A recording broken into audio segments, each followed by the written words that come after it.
오늘 말씀의 제목은 말과 지식과 행함이란 제목으로 말씀을 나누겠습니다. 바울은 고린도에 복음을 전하고 교회를 세웠습니다. 그리고 거기에서 1년 반 정도 함께 지내면서 그들에게 말씀을 가르쳤고 성령께서 인도하신 대로 복음을 전하기 위해서 그 지역을 떠나가게 됐어요. 하지만 고린도 성도들이 바울이 전한 복음의 그 신앙을 그대로 유지한 것은 아닙니다. 거짓 교사들에게 이들이 현혹됨으로 말미암아서 복음이 훼손되고 이들의 신앙이 뒤틀려지기 시작한 것이죠.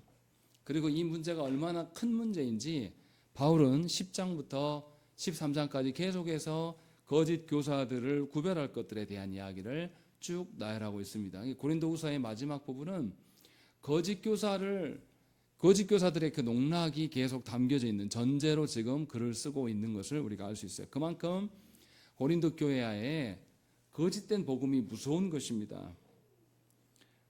그런데 실제로 조국 교회 안에 있는 우리도 하나님 말씀하시는 복음을 붙들고 살기보다는 누군가가 뒤틀려 놓은 복음을 붙잡을 때가 많고 성경 속에 드러난 교회됨을 바라보는 것이 아니라 우리가 경험한 교회됨을 말할 때가 참으로 많습니다. 그런 점에서 바울의 말씀은 바울의 지금 고린도 성도들을 향한 권면의 말씀은 사실은 우리를 향한 말씀이에요. 우리 시대도 그렇지 않습니까? 14절에 보면 사탄도 자기를 광명의 천사로 가정한다. 이것은 이상한 일이 아니라 실제로 실존하는 것이고 하나님의 참된 말씀이 아니라 거짓된 말씀으로 자기 목적을 달성하려고 하는 설교자들이 많다. 이것은 그 시대의 문제가 아니라 우리 시대도 마찬가지입니다. 그런 실정 속에서 오늘 우리가 이 말씀을 보아야 돼요. 그러면 조금 이해하기 쉽습니다. 그러니까 바울이 복음을 전하고 갔고 거짓 교사들이 들어와서 바울을 계속 공격했어요. 우리가 지난주에도 보지 않았습니까? 바울이 가까이 있을 때는 부드럽게 말하고 바울이 떠나면 거칠게 말한다. 그래서 바울은 사람 눈치 보는 사람이다 라면서 바울을 공격했어요. 그런데 바울이 그렇게 하는 이유는 뭡니까? 성도들이 도리어 바울의 눈치를 살펴요. 그래서 바울이 눈이 있는 데서는 앞에서는 잘해요. 그런데 바울이 돌아서면 없는 데서는 또 엉망으로 산단 말이죠. 그런 것 때문에 바울이 그들을 한결같이 그리스도인으로 살게 하기 위해서 그것을 시행하고 있는 것을 우리가 알 수 있습니다. 그런데 바울은 이런 공격을 당하고 있습니다. 그러니 바울은 지금 복음을 변호해야 돼요. 그런데 그 복음을 준 사람이 누구냐면 자기란 말이에요. 그러니까 자기를 변호할 수밖에 없는 그런 처지에 놓여서 지금 말씀을 전하고 있는 겁니다. 그런데 앞서서 바울이 무슨 이야기를 했냐면 거짓 교사들의 특징 몇 가지를 언급을 했었어요. 그리고 나서 바울이 지금 다른 이야기들을 하려고 11장부터 더 말하고 있는 겁니다. 그런데 바울이 자기를 변호하려고 말하는데 1절부터 이상한 말씀을 합니다. 1절이 뭐가 이상합니까?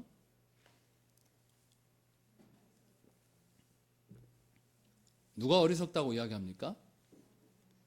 나의 좀 어리석음을 용납해달라라고 이야기를 하는 겁니다. 이것은 거짓 교사들이 공격하는 것을 지금 바울이 시인한 걸까요? 거짓 교사들이 바울이 눈앞에 있을 때는 잘하고 떠나가면 거칠게 말해서 이중적이다. 그리고 바울은 굉장히 연약하고 그런 사람이야 라고 하면서 육적인 사람이야 라고 공격했던 것에 대해서 지금 시인하고 있기 때문에 어리석다 라고 말하는 것일까요? 그렇게 말하고 있지 않습니다. 바울이 왜 이렇게 말하는지를 우리가 잘 생각을 해봐야 돼요. 바울은 앞서서 무슨 이야기를 했습니까? 바울은 10절에 보십시오. 12절에 보십시오. 10장 12절에 함께 읽겠습니다. 시작.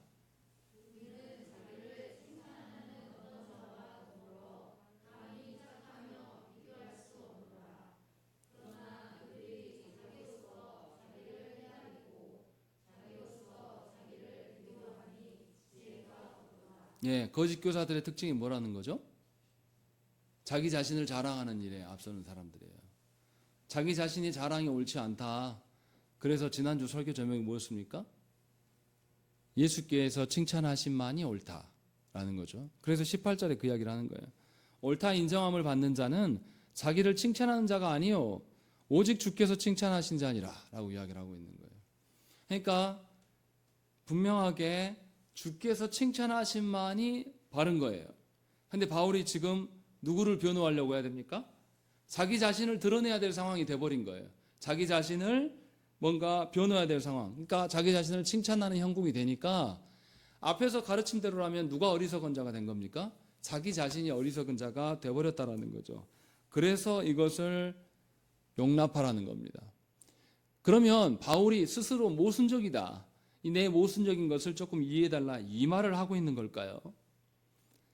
그런 거라면 바울의 서신서는 이미 불의한 거죠. 옳지 않은 거죠. 바울이 왜 이렇게 하고 있습니까? 바울이 자기 자신을 자랑하려고 지금 하는 것이 아니에요. 바울은 복음을 드러내려고 온전히 복음 가운데 서기를 원하게서 이 말을 하고 있는데, 실제적으로 바울이 어리석음에 뛰어들 수밖에 없었던 이유는 무엇 때문입니까? 고린도 성도들이 어리석어서 지금 이러고 있는 거예요. 고린도 성도들이 거짓 교사들에게 자기 자신을 자랑하는, 자기 자신을 꾸미는 그런 거짓 교사들에게 속지 않았다라면 바울이 이런 말을 할 이유가 없어요. 그런데 고린도 성도들이 사실은 고린도 성도의 그 어리석음으로 인하여서 바울은 그들의 어리석음을 뒤집어 쓰고 있는 형국입니다. 그래서 자신이 조금 오해받더라도 복음을 변호하기 위하여서 자신이 어리석음 가운데 뛰어들고 있는 그런 심정으로 지금 말하고 있는 거예요. 그러니까 바울이 지금 1절에서 이야기하는 것은 뭡니까? 자신은 자신의 가르침을 부정하고 부인하는 것이 아니라 너희가 그러고 있기 때문에 내가 그 어리석음에 지금 뛰어든다. 그래서 나를 변호하면서 너희가 진리를 알기를 소망한다라는 것을 보여주고 있는 거예요. 얼마나 바울이 고린도 성도들을 향한 사랑의 마음으로 차고 넘칩니까? 어떻습니까? 우리 자녀가 물에 빠지면 그냥 지켜보고 있을 부모가 어디 있어요? 물에 같이 뛰어들면 나도 죽는다는 것을 알지만 자녀가 죽어감에 대해서 내 생명을 내어놓고 건지는 것이 부모의 아비의 마음이에요. 사도 바울은 지금 지극히 어리석음 가운데 빠져있는 고린도 성도들의 그 어리석음에 본인이 자신을 던져서 뛰어 들어가고 있는 겁니다. 그러면서 지금 요청하고 있는 거예요. 내 마음을 좀 알고 너희가 잘 들어주기를 바란다 라고 지금 이야기를 하고 있는 것이지, 바울 자신이 모순덩어리여서 지금 이 말을 하고 있는 것이 절대로 아니라는 것입니다. 왜 그럴 수밖에 없었습니까? 거짓 교사들은 바울을 수도 없이 공격했어요. 바울이 말주변이 없는 것을 보면서 야, 어떻게 능력의 하나님이 보낸 사람이 말을 저거밖에 못해. 그리고 왜 저 사람이 편지로는 부드럽게 하고 가까이서는 부드럽게 하고 편지로는 또 거칠게 말하냐? 저 이중인격자. 또 바울의 생김새가 대머리에 댄다가 빼쩍 꼴았어요. 볼품이 없단 말이에요. 성경에 보면은 성경의 인물들이 뭐라고 합니까? 하나님께서 다윗을 보고 성경이 뭐라고 기록되어 있습니까? 외모가 아름답다라는 기록들이 계속 나와요. 근데 바울을 보니까 형편이 없어요. 빼빼 마른 껍데기밖에 없는 아주 고집스럽게 생긴 대머리가 있단 말이에요. 그러니까 외모를 보면서도 저건 하나님의 사람일 수가 없다. 그 당시에 문화가 어떤 거냐면, 헬라 사회에서 가장 중요한 것은 뭐냐면 철학입니다. 지혜예요. 그래서 기독교인들만이 아니라, 예수 믿는 사람들만이 아니라 헬라 문화권에서 설교자들이 돌아다녀요. 수훈의 설교자들이 있습니다. 그래서 사람들에게 삶의 지혜를 말하고 그들에게 위로를 주는 그런 철학 설교들을 많이 했어요. 그래서 유명한 사람들은 많은 페이를 받았습니다. 많은 돈을 받고. 그런데 그 유명한 사람들이 돈이 있고 재력이 있으니까 나아갈 때, 사람들 앞에 나아갈 때 어떤 모습이겠습니까? 잘 꾸며져 있고 아름답고 말 주변도 굉장히 좋은 그런 방식으로 나갔을 거란 말이에요. 그런데 바울은 전혀 달라요. 그렇지 못해요. 또 바울은 어떻습니까? 예루살렘 교회를 돕기 위해서 연보를 요청했어요. 고린도 교회에게. 그런데 그 연보를 요청하는데 거짓 교사들이 바울을 욕한단 말이에요. 저 중간에 저 돈 훔쳐갈지도 몰라. 쟤네가 다 꿀꺽 해버릴지도 몰라 라고. 그래서 바울이 어떻게 합니까? 그 연보를 받으러 갈 때 한 명을 보냅니까? 아니요. 디모데 한 사람만이 아니라 두 사람을 더 붙여서 보내요. 둘도 안 돼서 셋으로 확정하게.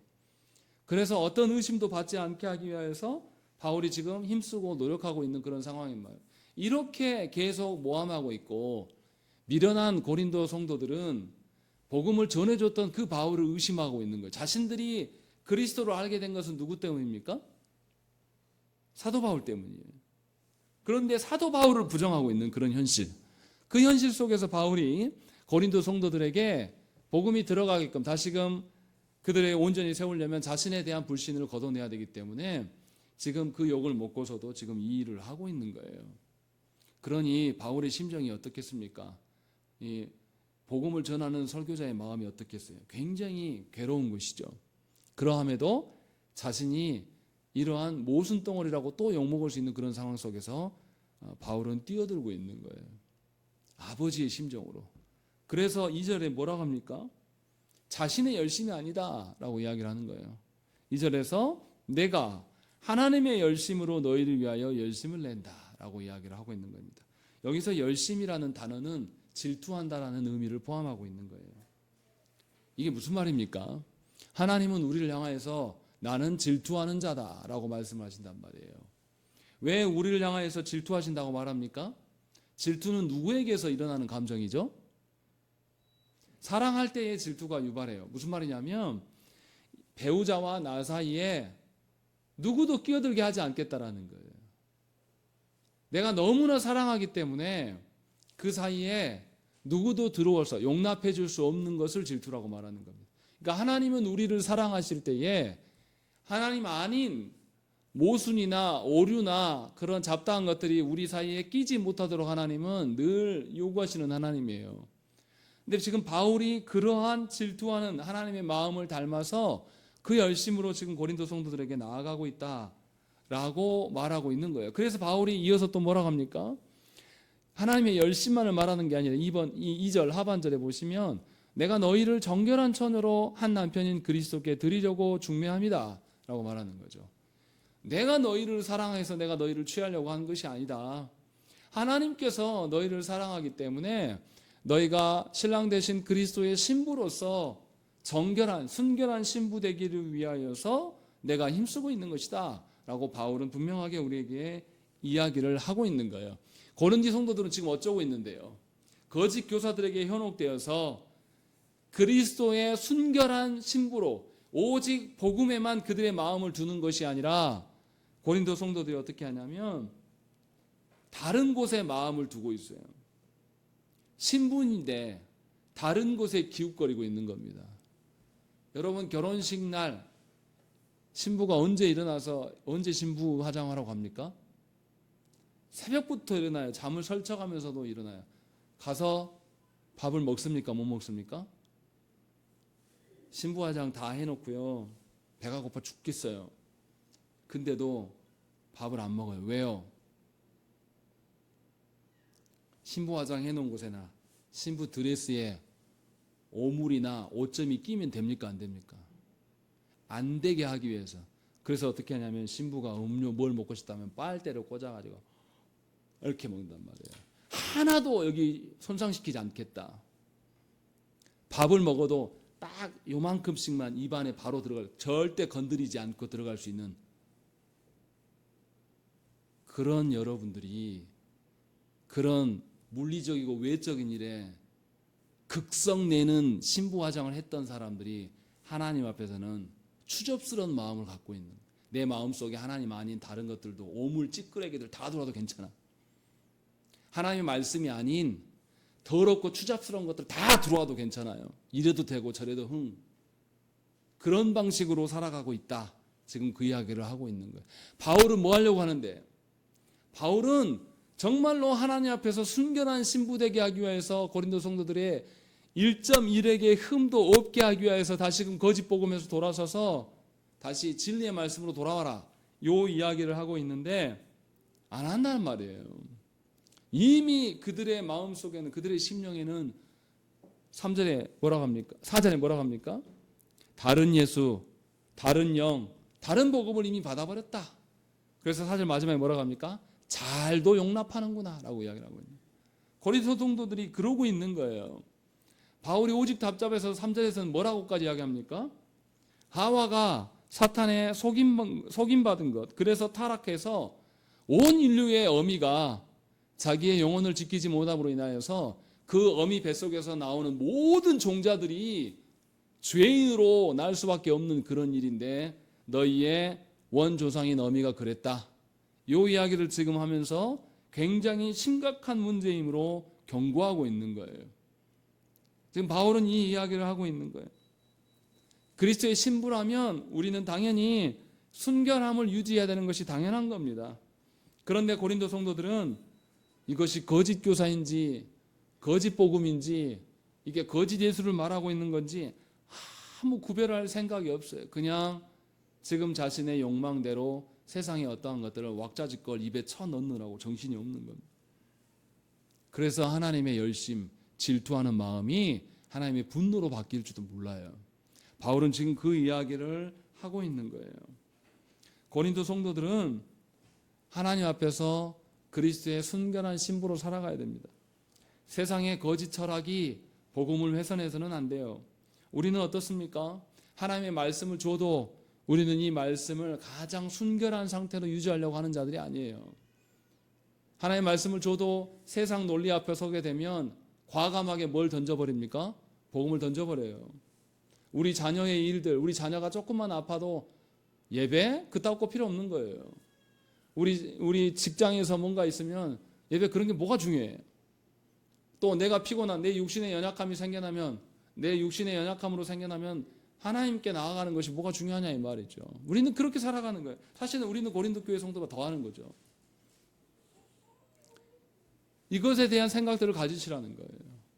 정말로 우리가 사도 바울이 염려하는 것처럼 우리가 순전한 그리스도의 신부로 살아가기 위해서 하나님이 주신 복음을 훼손되지 않도록 그 복음을 전하는 자가 진실로 복음을 합당하게 전하는지를 우리가 늘 살피며 성령님께서 깨닫게 해주시기를 간구하면서 그렇게 살아가고 있는가라는 것을 물어야 된다는 거예요.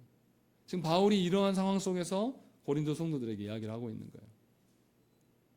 고린도 성도들은 두 가지 위험에 노출되어 있습니다. 바울이 복음을 전했는데 유대주의들이 찾아와서 율법주의자들이 와서 다시 율법주의로 돌아가라 라고 말하는 이 위험. 또 그리고 이 고린도는 어떤 도시입니까? 상업도시고 그리스 문화에 젖어 있는 도시예요. 세상 문화에 젖어 있는 도시란 말이에요. 그래서 세상 문화는 뭐의 집합제입니까? 세상의 종교성의 집합제예요. 누가 주인인? 사람이 주인인, 자기 자신이 주인인 그런 문화에 젖어 있는 자들이에요. 그러니 다시금 예수를 믿어도 너를 위해서 믿어. 이런 방식으로 홀려 있는 그런 상태. 이들이 지금 그 사이에 놓여 있는 겁니다. 그러니까 굉장히 위험한 상황에 있는 거예요.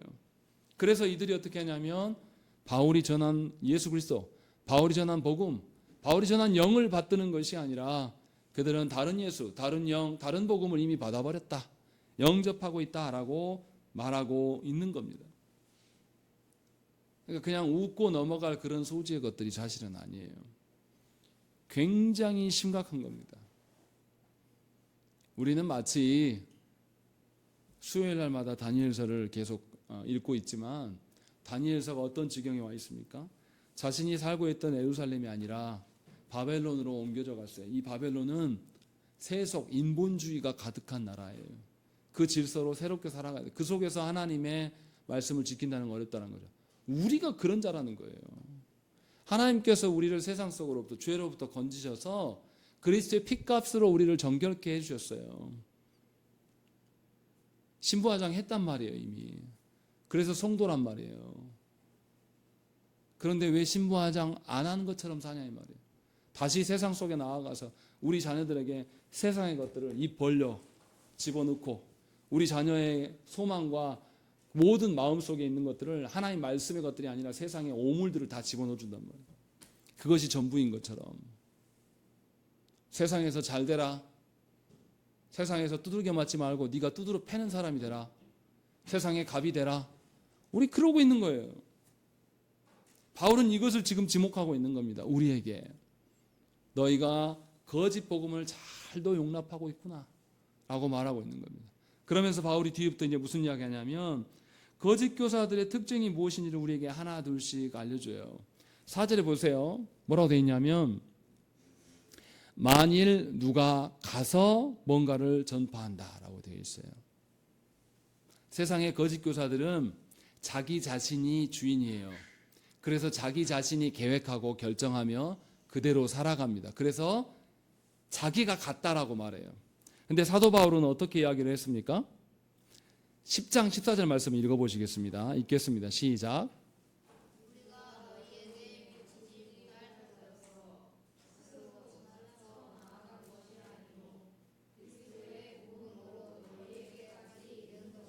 예, 바울은 분명하게 다르게 이야기를 하고 있어요.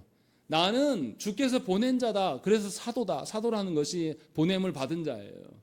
내가 계획하고 내 마음대로 산 것이 아니에요. 바울은 고린도 교회까지 오게 된 것, 고린도 지역까지 오게 된 것이 하나님께서 보내심으로 말미암아 복음 때문에 내가 밀려 이곳에 온 것이지 내가 원하여서 내가 계획한 대로 사는 자가 아니다라고 분명하게 밝혔어요.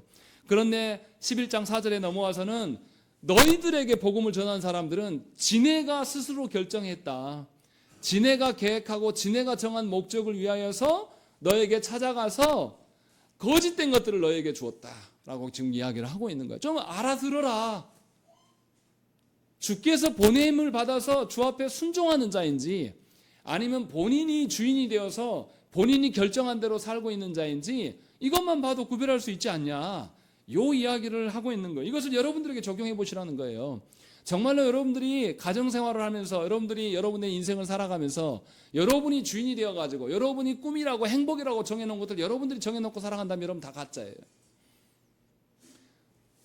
우리는 우리 스스로 하나님 나라 백성된 자들이 아니에요.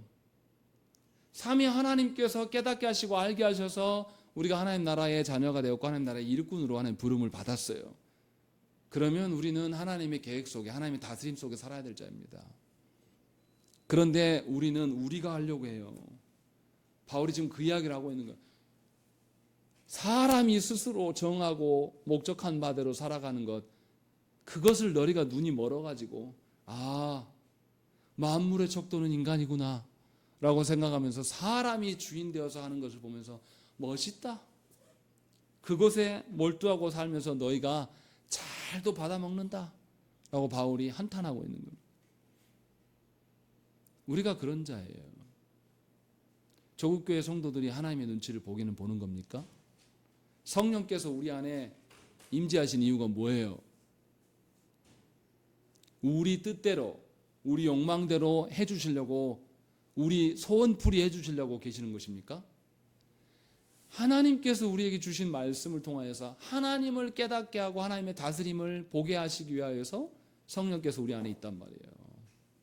여러분들은 그 성령님 안에 성령님께 계속 지도를 받고 있냐 이 말이에요.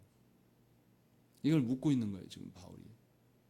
그렇지 않으면 우리는 거짓 교사의 방식으로 살아갈 수밖에 없어요. 그래서 성도들의 말하는 태도만 들어도 금방 알 수 있어요. 목사님, 내가 가려고 했는데, 내가 주인인데요. 내가 가려고 했는데 내 상황이 안 돼서 내가 주인이어서 좀 변경했습니다. 오늘 예배 빠이빠이. 이런 방식으로. 이것이 거짓 교사와 같다라고 말하는 거예요. 내가 주인 되어서 내가 정한 것, 내 판단대로 살아가는 것. 바울은 이것을 먼저 지목하면서 그래서 너희가 다른 예수와 다른 영과 다른 복음을 이미 영접하고 있다. 이 이야기를 하고 있는 심각한 이야기예요. 근데 우리는 우리가 주인 되지 않으면 직성이 풀리지 않는 인간들이에요. 내가 생각하는 대로 되어지지 않으면 하나님께도 따지려고 그래요. 내가 주인 되어 살아가니까. 그러나 바울은 이것을 굉장히 위험한 것이다 라고 지목을 하고 있어요. 그래서 이제 바울이 5절부터 무슨 이야기를 하냐면 스스로 자신이 정한 목적을 위하여서 고린도 성도들에게 접근한 거짓 교사의 특징들을 더 구체적으로 밝혀줍니다. 그래서 어리석은 고린도 성도들이 거짓 교사와 참 교사가 누구인지를 구별하기를 촉구하는 것이죠. 먼저 5절에 보시면 뭐라고 되어 있습니까? 5절 말씀 읽겠습니다. 시작.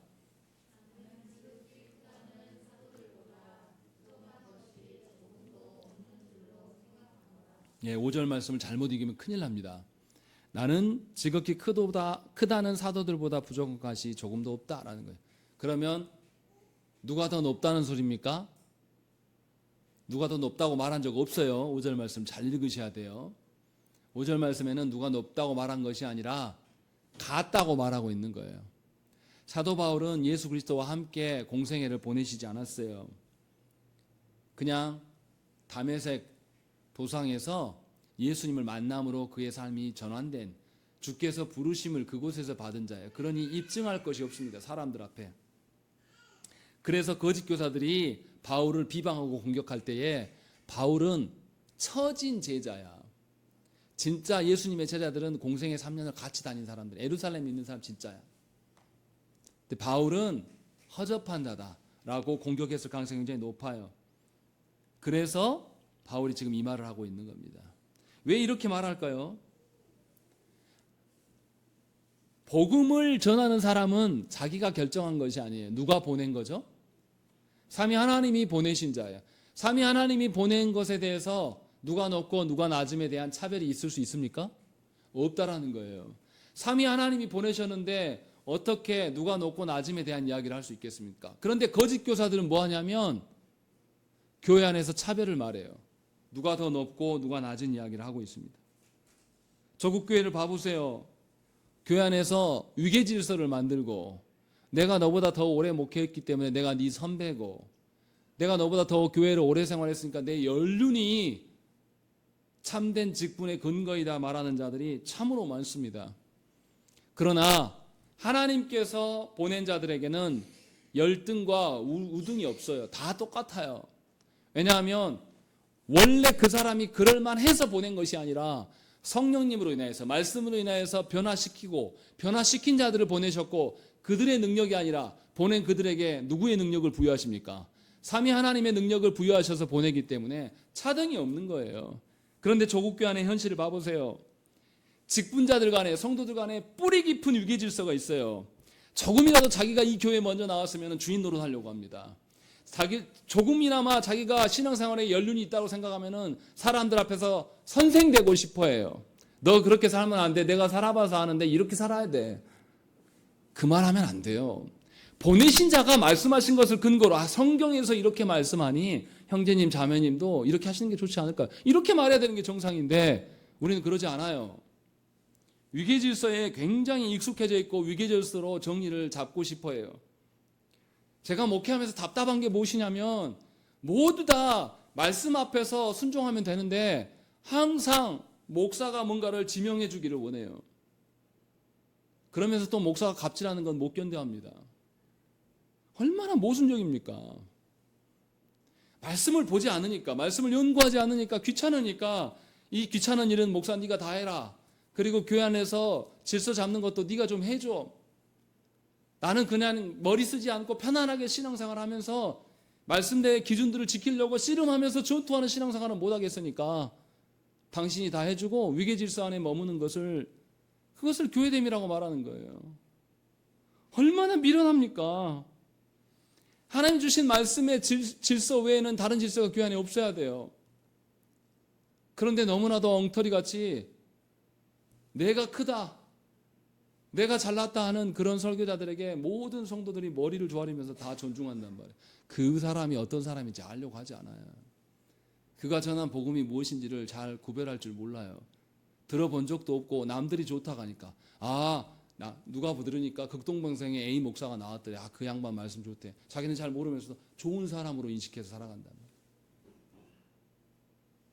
분명하게 바울이 이야기를 하고 있는 거예요. 교회 안에 위계질서는 없다. 높고 낮음 모두가 하나님으로부터 인한 자들이기 때문에 하나님만 높으시다 라는 것을 말해야 된다는 것이죠.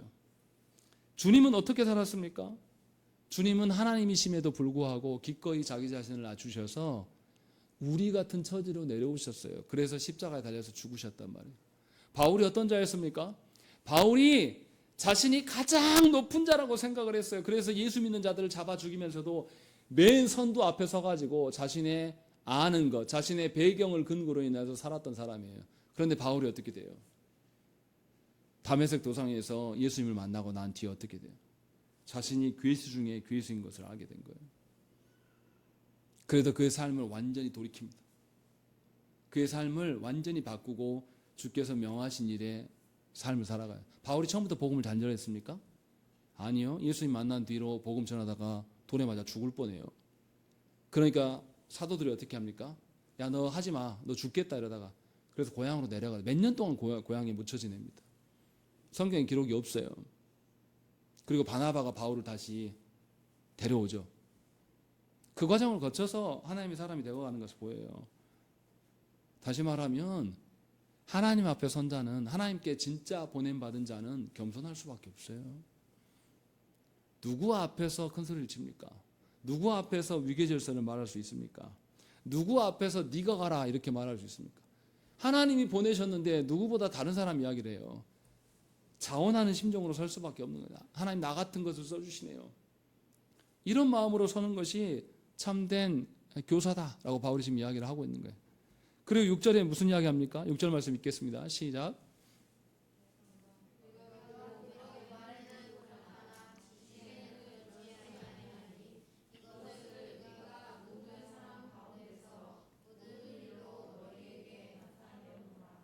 여기에 아주 중요한 이야기가 있습니다. 거짓 교사들은 자신들이 참되다는 것을 뭘로 말했습니까?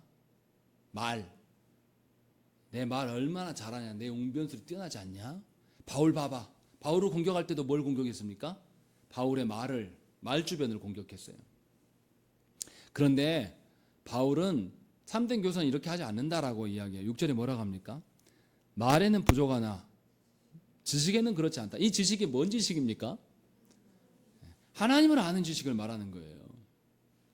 하나님을 아는 지식이 바울의 마음 중심 안에 정리되어 있어요. 중심 안에 딱 세워져 있단 말이에요. 그래서 바울이 어떻게 합니까? 이것을 우리가 모든 사람 가운데서 모든 일로 나타내 보여줬다라고 이야기를 하는 거예요. 진정한 하나님 보내신 사람은 말로만 떠벌리는 게 아니라 뭘로도 드러낸다고요. 일로, 행함으로 반드시 드러낼 수밖에 없어요. 왜요? 그의 마음 중심 안에 뭐가 있기 때문에, 하나님의 말씀이 있기 때문에 그렇게 살아갈 수밖에 없다라고 말하는 거예요.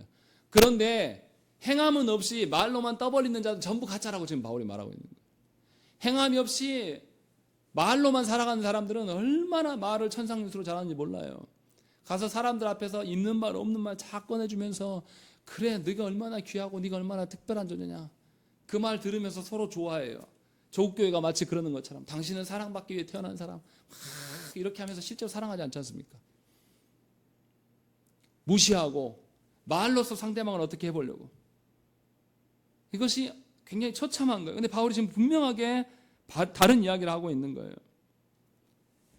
하나님이 주신 말씀을 근거로 인해서 하나님이 주인 되심을 인정하고 살아가는 사람은 그 마음이 그러하기 때문에 그가 토해내는 말도, 그가 행하는 행함도 일치되게 누구를 말한다? 삼위 하나님을 말할 수밖에 없다. 이 이야기를 지금 우리에게 하고 있는 거예요.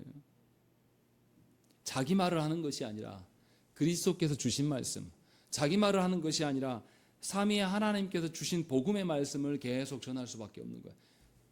행함, 삶도 그렇고 말도 그렇다라는 거죠. 그래서 분명히 다른 것이다라고 이야기를 하고 있는 거예요.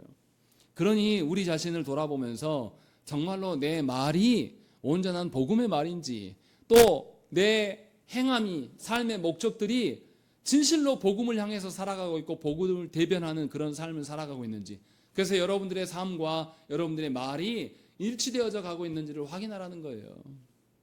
그렇지 않으면 여러분들은 누군가에게 거짓 교사로 서 있는 겁니다.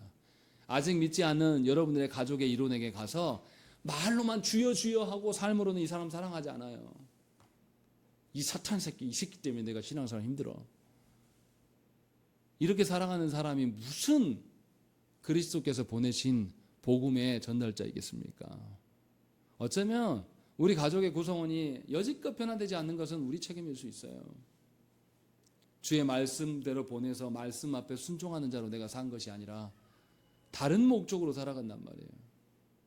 내 이름값이나 그와 내 관계가 중요한 사람은 복음이 아닌 걸러진 복음을 말할 거예요. 이 사람 기분 안 나쁘게 하려고. 누구 마음대로 그렇게 합니까? 여러분들이 주권자입니까? 여러분들이 복음의 생산자예요? 근데 우리는 그런 짓을 해요. 너무나 당연하게. 아니 지금 이 사람이 어리니까 내가 그래서 복음에 센 부분을 좀 띄어냈어요. 뭐 이게 잘못됐습니까? 이렇게 말하는 분들이 너무나 많아요. 거짓 교사입니다. 이 사람이 잘하고 안 잘하는 건 누구 소관입니까? 하나님이 주권자예요. 하나님이 하라고 하신 대로 하면 돼요. 복음을 받은 자들은 그렇게 하는 거예요. 복음을 받은 자는 마음 중심 안에 하나님을 아는 지식이 있는 것이에요. 세상 지식, 관계적인 지식이 아니라 그런 세상이 말하는 어떠함이 있는 게 아니라 하나님의 지식으로 확립되어져 가고, 그렇기 때문에 마음속에 있는 것이 말과 행함으로 삶으로 드러날 수밖에 없는 겁니다. 바울은 지금 그 이야기를 하고 있는 거예요. 우리 자신이 정말로 어떤 자들인지를 돌아봐야 돼요. 복음을 말하면서도 우리는 혹시나 말에만 의존하고 있지는 않습니까?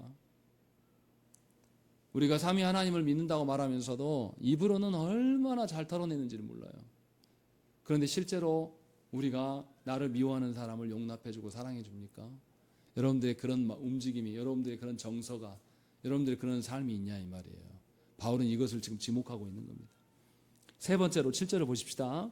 7절 읽겠습니다. 시작.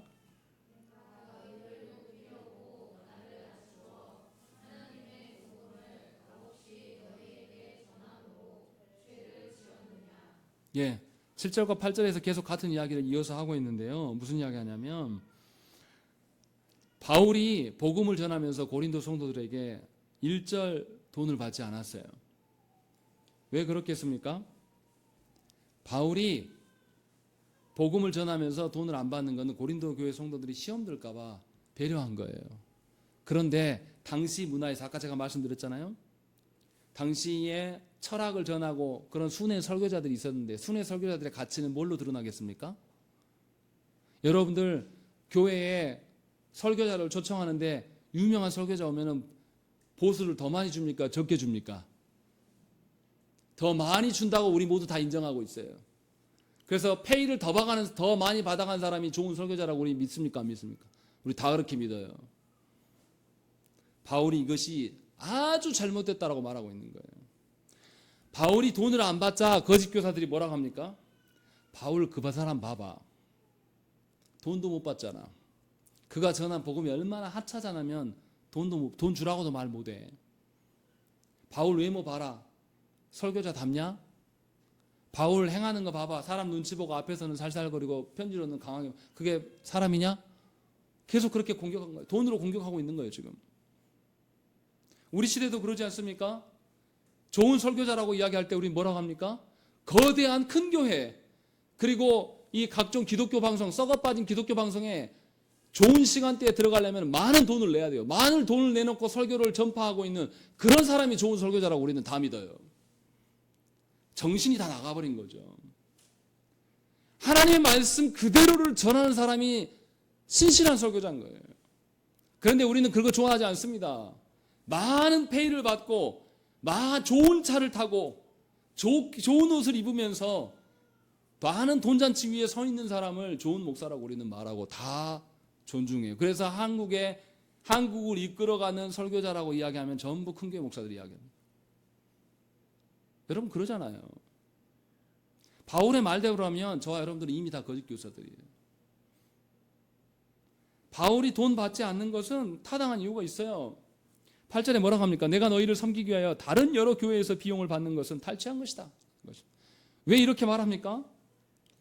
이들이 거짓 교사 말을 듣고 바울을 비난하니까 내가 너희들의 연약함 때문에 너희들에게 보수를 받지 않고 내가 복음을 전하는데 오히려 너희보다 더 연약한 교회, 9절에 보시면 내가 너희와 함께 있을 때 비용이 부족하였을 때 아무에게도 누를 끼치지 아니하였음은 마게도냐에서 온 형제들이 나의 부족한 것을 보충하였음이라. 내가 모든 일에 너에게 폐를 끼치지 않기 위하여 스스로 조심하였고 또 조심하리라 라고 이야기합니다. 고린도 교회 성도들의 신앙이 너무 연약하고 힘이 없어요. 그래서 복음을 훼손하지 않기 위하여서 바울은 자비량으로 복음을 전했고 또 그 자비량으로도 부족하니까 마게도냐에 있었던 교회들, 빌립보 교회, 데살로니가 교회, 베레아 교회 성도들이 그들이 십시일반으로 모금해서 바울을 후원하면서 복음을 전하도록 도왔어요. 그런데 경제적으로는 어디가 더 잘 삽니까? 고린도가 훨씬 잘 사는 도시예요. 그런데도 이 고린도 성도들의 신앙의 연약함으로 그들이 흔들리지 않기 위해서 바울은 받는 것을 포기하면서 살아왔어요. 그런데 역으로 지금 공격을 당하고 있는 상황이에요. 얼마나 한심한 지경입니까? 그런데 바울은 끝까지 뭐 합니까? 너희의 신앙에 폐가 끼치지 않기 위해서 내가 끝까지 노력할 것이다. 조심하고 조심할 것이다 라는 것을 계속 이야기를 하고 있는 거예요. 바울이 어떤 마음으로 서 있습니까? 분명하게 하나님의 선하심을 근거로 복음이 훼손되지 않기 위해서 이 일을 하고 있는 거예요. 고린도전서 9장 12절 말씀에 다른 이들도 너희에게 이런 권을 가졌거든 하물며 우리일까 보냐. 그러나 우리가 이 권을 쓰지 아니하고 범사에 참는 것은 그리스도의 복음에 아무 장애가 없게 하려 함이로다 라고 되어 있습니다. 분명하게 바울은 복음의 장애가 생겨나지 않기 위해서 자신이 쓸 수 있는 모든 것들을 절제하고 내려놓고 있는 거예요. 왜냐하면 자기가 주인이 아니거든요. 하나님이 주인이시고 복음이 주인 돼야 되거든요. 그래서 바울은 지금 그 이야기를 하고 있는 거예요. 복음을 위해서 고린도 교회에 당연한 의무를 이행하지 않아요. 자기가 희생하면서 당연한 의무사항도 요구하지 않아요. 그들에게 짐지우지 않으면서 참으로 복음에만 집중하기를 원하면서 이 일을 하고 있는 거예요. 그런데 거짓 교사들은 도리어 들어와서 내 말빨이 얼마나 좋냐. 그러니 내 말을 위해서 너희 더 헌신해야 돼. 돈 내놔. 하면서 이런 것에. 근데 어리석은 고린도 교회들이 거기에 다 현혹되어 있는 거예요. 정말로 복음을 위하여서 자신의 모든 것을 다 내야 될 성도들이 복음이 아니라 세상에서 자신의 위치를 위하여서 모든 에너지를 다 쏟아버립니다. 그러고 우리가 살아가는 겁니다. 복음이 복음되기 위해서 힘쓰는 자들이 거의 없어요. 우리 시대는. 앞선 우리의 신앙 선배들은 못 살고 글씨도 잘 못 읽는 사람들인데 말씀을 듣고자 해서 지나가는 어린아이들한테 사탕 사주면서 돈을 써가면서 성경 읽어달라고 하셨던 분들이에요. 안 되니까 암기라도 해보려고 하고. 그렇게 복음대로 살려고 혹시나 자신 때문에 이 예수가 잘못 전할까봐 동네 사람들한테 억한 심정이 생길까봐 자신이 눌리면서 살아가면서 그렇게 살아갔단 말이에요. 우리의 신앙 선배들 그렇게 교회를 지켰어요. 그래서 교회에 무슨 일이 있으면 다 쫓아오는 거예요. 그렇게 교회를 지켜오고 그렇게 주의 복음을 위해서 살아왔어요. 우리의 신앙 선배들이요. 그래서 복음이 우리께 전수된 거예요. 과연 우리가 그러냐 이 말이에요. 우리는 우리의 가진 것을 가지고 하나님 나라를 위해서 쓰지 않아요. 우리는 우리의 가진 시간과 우리의 가진 재력과 우리의 가진 어떤 힘과 권세로 말며 세상 속에서 나와 내 자녀를 입증하려고 발버둥을 칩니다. 필요 없는 것, 우리 자녀가 게을러 터지고 교만해지게 이를 때까지도 지원을 해줘요. 아끼지 않습니다. 그러나 하나님 나라 위해서는 전혀 쓰지 않아요. 바울이 그런 실정 속에서 놓이면서 너희가 정말 이것이 합당한 자냐? 하나님 앞에서 너에게 주신 것이 과연 합당한 거냐라는 것을 계속 묻고 있는 거예요. 그때 당시의 시대 논리라면 바울이 1년 반이나 그들과 함께 거주하면서 복음을 전했고 좋은 설교자였으니까 고린도 성도들이 많은 후원을 해야 되는 것이 마땅하는데 바울이 이 말을 하지 않습니다. 그들의 신앙이 연약하니까 오로지 너희 안에 복음이 세워지기를 원한다 라고 하면서 그렇게 살아온 거예요. 그런데 어리석은 조국교회 설교자들이 조국교회 성도들이 뭐 합니까? 바울 봐라 봐. 안 받았어. 지금 목회자들도 안 받아야지. 가난해야지. 왜 설교자들이 돈을 밝히냐? 그런 정서가 우리 안에 뿌리 깊게 내려 있어요. 제가 수도권에서 사역하다가 광주 내려와서 기가 막힌 현실은 뭐냐면 사역자들 페이가 형편이 없어요. 그것을 자랑으로 말합니다. 우리 목사님은 사례비 200도 안 받아. 얼마나 검소하시냐. 은퇴 이제 몇 년밖에 안 남은 그 목사님에게 노후 준비에 대한 교회 걱정, 성도들이 그걸 걱정 안 해요. 평생 200도 안 까먹고 살았어. 좋은 목회자지. 그렇게 적용한단 말이에요. 바울의 이 행한 것을. 바울이 지금 그러려고 그 말한 겁니까? 복음을 위하여서 성도들이 목회자에게 당신 복음 때문에 가난하게 살아 이거 요구할 수 있습니까? 그럴 수 없는 거예요. 교회가 복음을 위하여서 뭐 하나님 주신 것들을 쓰는 것은 너무 당연한 겁니다. 바울이 지금 말하는 것은 자기가 스스로 지금 하고 있는 것을 말하는 것일 뿐이지 우리는 그것을 우리 마음대로 갖다가 적용해서 그렇게 하게 한단 말이에요. 그래서 무슨 일이 벌어집니까?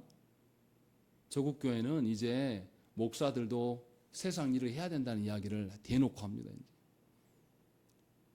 목회자들도 일해야 돼 세상에서. 왜 맨날 교회에서 자빠져서 놀고 있냐. 말씀이 그렇게 쉽고 목양하는 일이 그렇게 간단한 것입니까? 그게 아닌데도 우리는 이것을 남용하고 있어요. 바울은 절대 그렇게 말하고 있지 않습니다. 복음을 위해서 자신이 희생하고 있음만 말하는 것이지 고린도 성도들에게 너희도 희생해 이 말하고 있지 않아요. 분명하게 잘 알아들으셔야 한단 말이죠. 10절에 뭐라고 합니까? 그리스도의 진리가 내 속에 있으니 아가야 지방에서 나의 이 자랑이 맡기지 아니하리라 라는 것이죠. 복음의 진리가 내 안에 있기 때문에 복음이 막힌다 안 막힌다. 너희가 돕지 않아도 계속해서 복음은 지속될 것이고 나는 없는 중에도 하나님을 의지하며 살아갈 것이다 라는 것을 지금 분명하게 보여주고 있는 거예요. 그리고 네 번째 거짓 교사들의 특징을 11절과 12절에 이야기합니다. 읽겠습니다. 11절 12절 읽겠습니다. 시작.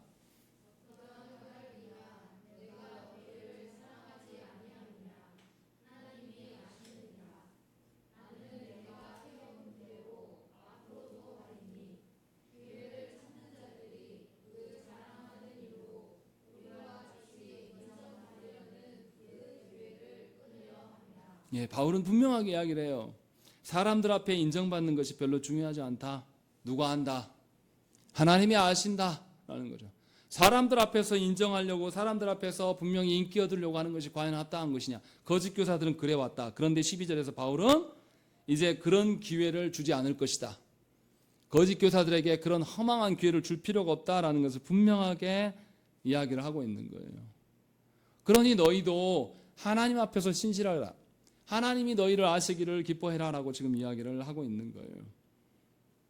분명하게 하나님 앞에서의 우리의 존재됨을 살피라는 것을 지금 말하고 있는 겁니다. 분명하게 바울은 거짓 교사들에게는 아주 단호함을 보여요. 그런데 성도들에게는 그 단호함이 아니라 진실로 하나님의 신실하심과 온전하심을 지금 계속 이야기합니다. 성도들한테 전혀 부담을 주지 않는 선에서 하나님이 누구이신가를 지금 말하고 있고 그리스도의 순결한 신부로 살아갈 수 있어지기를 요청하고 있는 겁니다. 자신이 못 받고 자신이 혜택을 누리지 못하여도 괜찮은 것이죠. 바울은 이런 방식으로 지금 서 있는 거예요. 그래서 마지막 13절과 15절 말씀에 이처럼 속이는 사람, 광명한 천사로서 위정하는 일들이 이상한 일이 아니라 태초부터 있었던 일이다 라면서 사탄은 원래 그래왔다. 그러면서 계속 그 이야기가 지속되고 있으니 너희 안에 이런 거짓 교사들이 있는 것에 대해서 놀라지 마라 라고 하면서 바울은 지금 우리에게 권면하고 있는 것입니다. 그리고 마지막 말씀이 매우 중요해요. 그 거짓 교사들이 맞으면 어떻게 됩니까? 15절 마지막 부분. 그들의 마지막은 뭐라고요? 그 행위대로 되리라 라고 말씀해요. 그들이 어떻게 행위로 하고 살았습니까? 하나님의 말씀을 근거한 행위로 살았습니까? 아니면 자기가 계획하고 자기를 위하여서 자기를 증명하려고 살았습니까? 후자로 살았어요. 자기가 정한 인생, 자기가 주인된 인생, 자기가 설계하고 살아온 인생, 자기 능력으로 살아온 인생들은 반드시 하나님의 심판에 놓일 수밖에 없다라는 것을 우리에게 알려주고 있는 거예요. 그러니 여러분들의 인생을 여러분 스스로 정하고 여러분들이 스스로 계획하면서 여러분의 방편대로 살아가는 것은 하나님 앞에서 하나도 옳지 않은 거예요.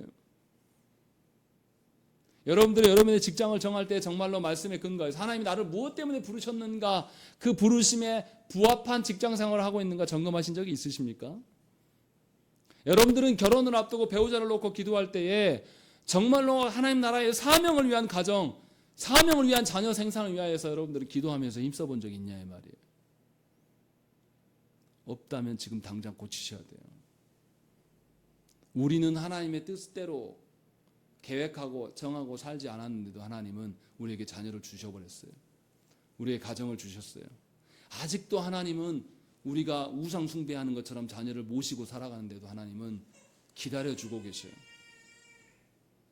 그 하나님의 긍휼이 지금 우리 안에 있는 겁니다.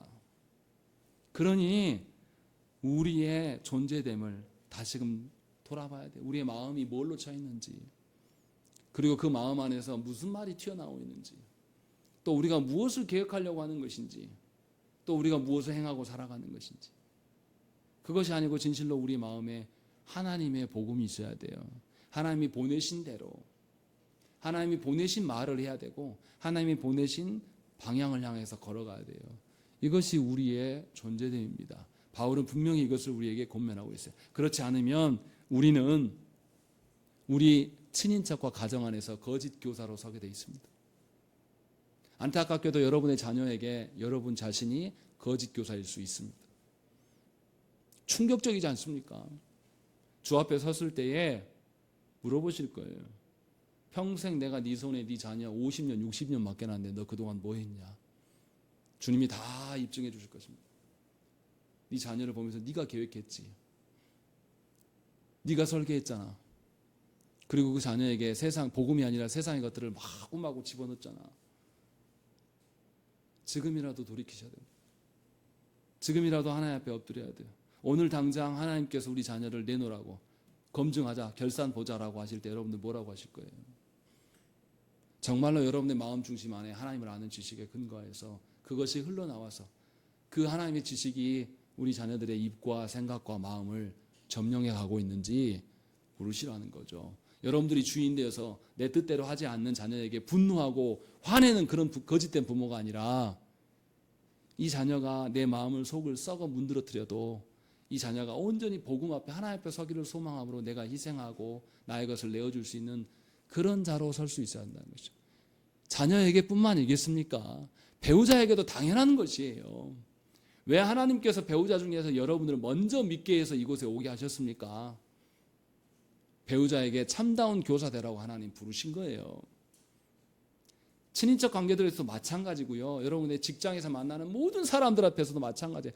세상에서 말하는 그 논리대로 따라가면서 그들이 원하는 문화에 같이 휩쓸려 들어가서 같이 노예로 살아가라고 부르신 것이 절대 아니에요.